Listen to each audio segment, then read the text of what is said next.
La potenza di Cutolo era nel carcere.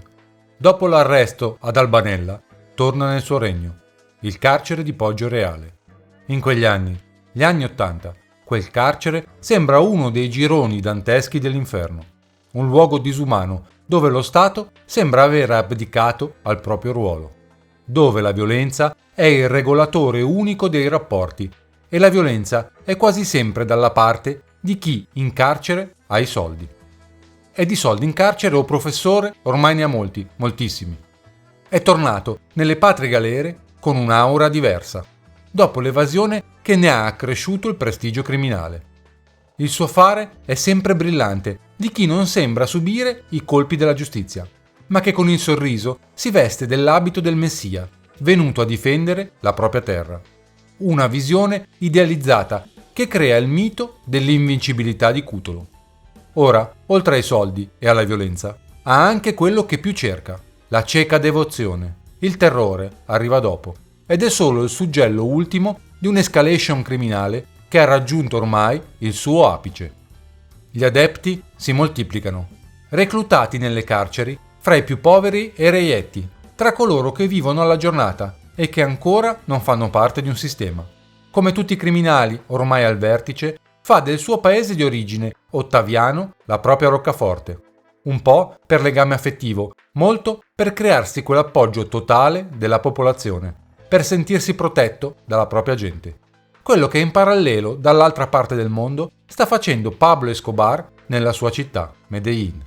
È prepotente con i prepotenti, con quelli che fanno del male, lo facessero uscire fuori e vedessero l'ordine che Raffaele Cutolo è capace di istituire in questa terra che muore di fame, è come il nostro santo protettore.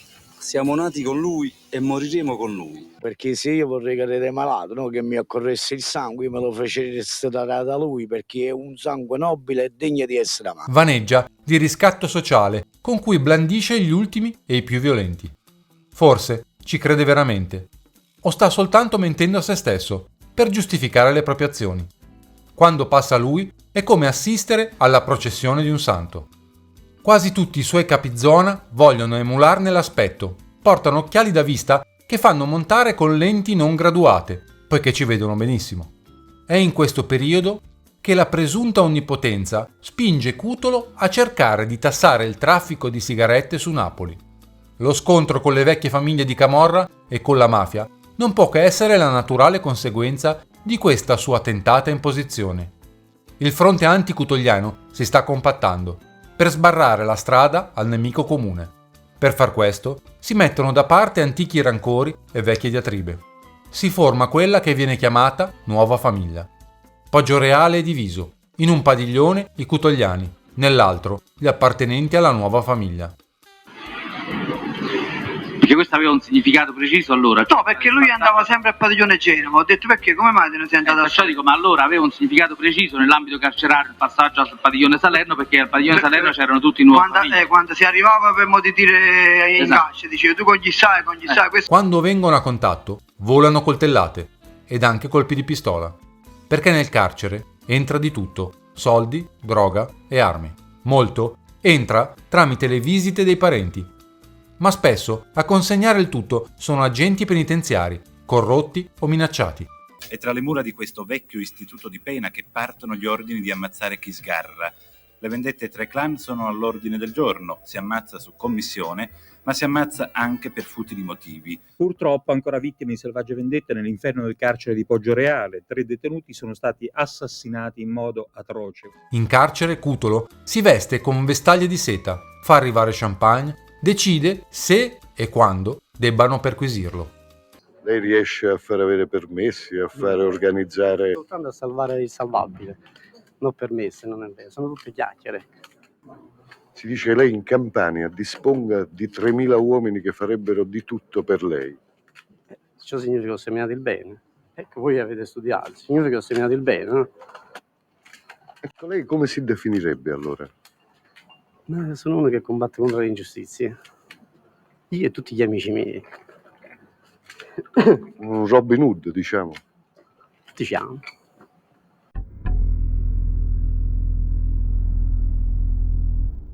Da qualche anno, a Poggioreale, vi è un vice direttore che si chiama Giuseppe Salvia. Arrivato nel 1973 ha la nomea di persona integerrima. Certo, fare il vice direttore a Poggioreale non è cosa semplice. Salvia è una persona riservata, taciturna, disponibile ad ascoltare le esigenze dei detenuti e del personale carcerario. Ma con Cutolo sono subito scintille, perché Salvia non è incline ai favoritismi. Le regole penitenziarie valgono per tutti, anche e soprattutto nella sezione speciale dove è detenuto Cutolo, con i suoi uomini più feroci. E Salvia è direttore responsabile proprio di quella sezione che nessun altro vuole gestire. Un giorno, entrando nel proprio ufficio, trova delle mazzette di soldi sulla sua scrivania.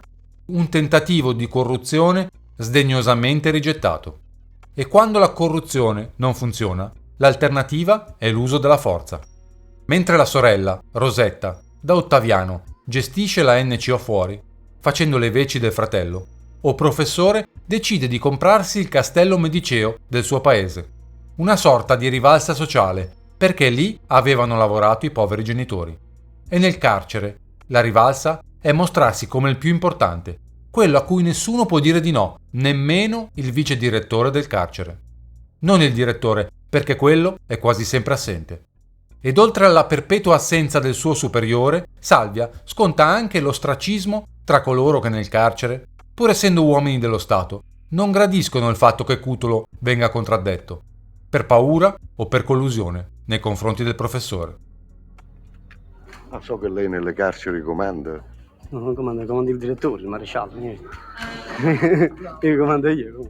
Che dicono? Come lo definiscono? Faccio detto già come lo definiscono, che è un bravo guaglione, perché sa sempre un bravo ragazzo, mio fratello, ha sempre lavorato. Per esempio lo ritengono il capo della camorra. Tu dici questa cosa che non ne capisco proprio, seguo tutte queste cose ma non ne capisco proprio, parla tanto che mio nipote dice ma che un capella così. Chi comanda? Dice Francesco, se tu chi comanda?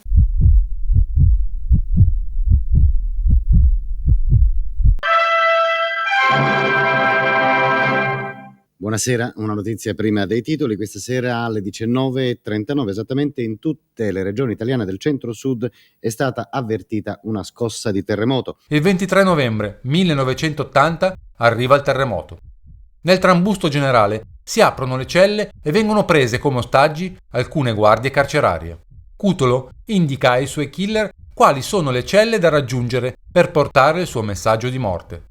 Le guardie carcerarie sono costrette a salire sui tetti, da dove, con i mitra, sparano in aria, per cercare di calmare i 3.000 reclusi.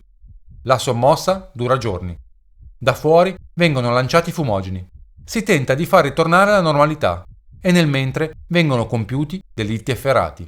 Purtroppo il bilancio comincia a delinearsi anche più drammatico di quanto si temesse. Anche a Poggioreale, nel carcere che è qui vicino, i detenuti hanno inscenato una rivolta, avevano anche catturato qualcuno delle guardie, ci sono voluti i candelotti lacrimogeni per sedare questo tumulto. Nel carcere di Poggioreale è successo di tutto, dove non si poteva immaginare quello che è successo, con ammazzamenti, omicidi, Cutolo che diceva ammazza quello, ammazza quello. Quando in carcere si ammazza si fa il suo nome. È normale, Cutolo sta bene a tutto. C'ho le spalle grosse. Ecco, negli ultimi tempi si è notato un certo contrasto tra i clan. Lei come lo definisce? Come se lo spiega? Ecco. No, i giornalisti dicono queste cose, scrivono, dicono. E i 200 morti in un anno e mezzo non è che sono scritti dai giornali. Il terremoto.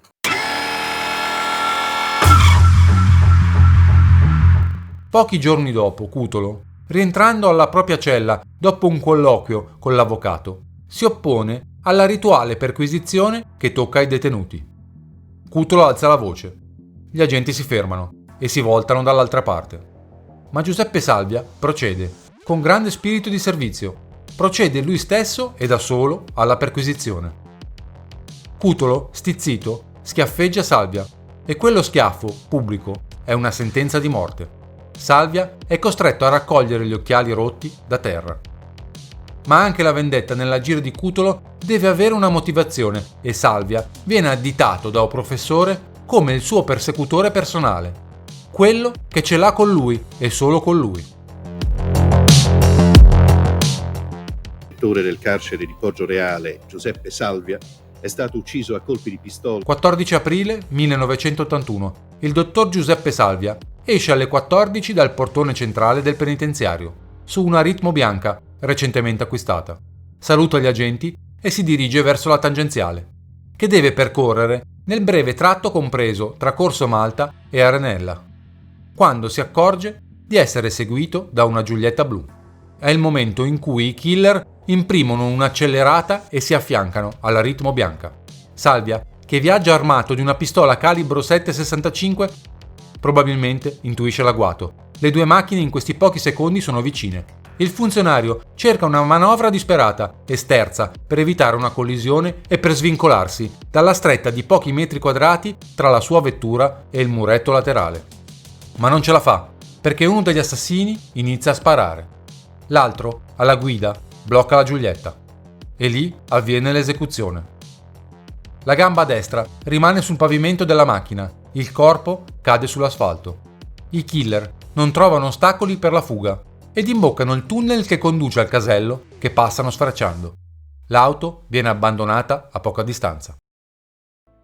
Il dottor Salvia ha cercato di sottrarsi all'aggressione e ha fatto marcia indietro, ma un colpo alla tempia sinistra lo ha freddato. Sulla tangenziale muore quindi, a 38 anni, Giuseppe Salvia, che lascia una moglie e 2 figli piccoli.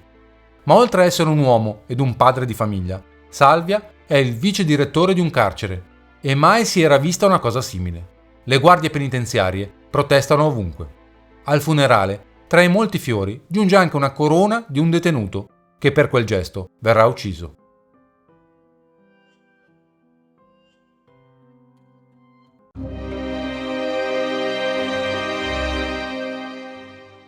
Sul freno a mano della macchina viene ritrovata un'impronta molto ben visibile.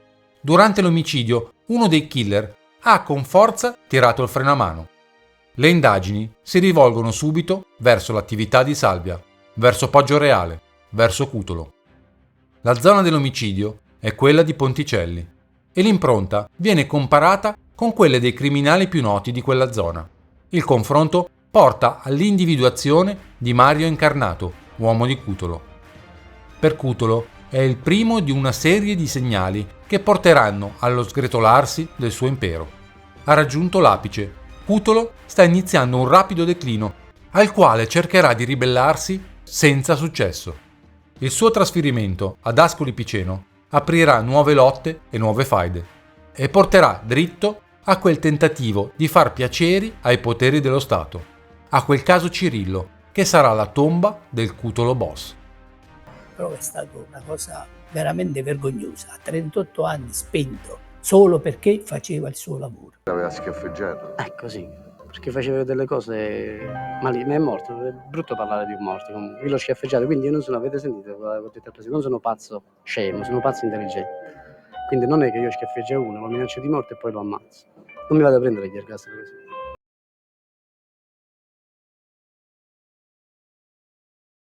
Raffaele Cutolo rifiuta di essere giudicato dallo Stato. Si è detto innocente, ha ammesso di avere voluto molti omicidi, ma non quello di Salvia. Quindi io sono un antistato e questo stesso Stato, per bocca vostra, mi vogliono far condannare, è venuto sempre a patteggiare con tutti. Questo è il discorso che dico. Perciò io quando agenti, per esempio, che agentano coppa processo Salvia, io il responsabile sono io e Raffaele Cutolo. Ma moralmente, la famiglia di Salvia, io mi sento moralmente accisa, perché non abbassa 100 anni di carcere o 100 ergastoli per mi condannare a me perché ero reato. Ma a me con fastidio mi dicono, per esempio, che la gente che prima nasce a sotto. Dico io, in domani che quando si fanno questi figli di Salvia, quando sapessi cose, che hanno ricerca, che la magistratura, io non parlo della magistratura. Io parlo della magistratura, la cosa marcia, io non parlo io perché le persone oneste si sapranno per loro, ma le persone disoneste.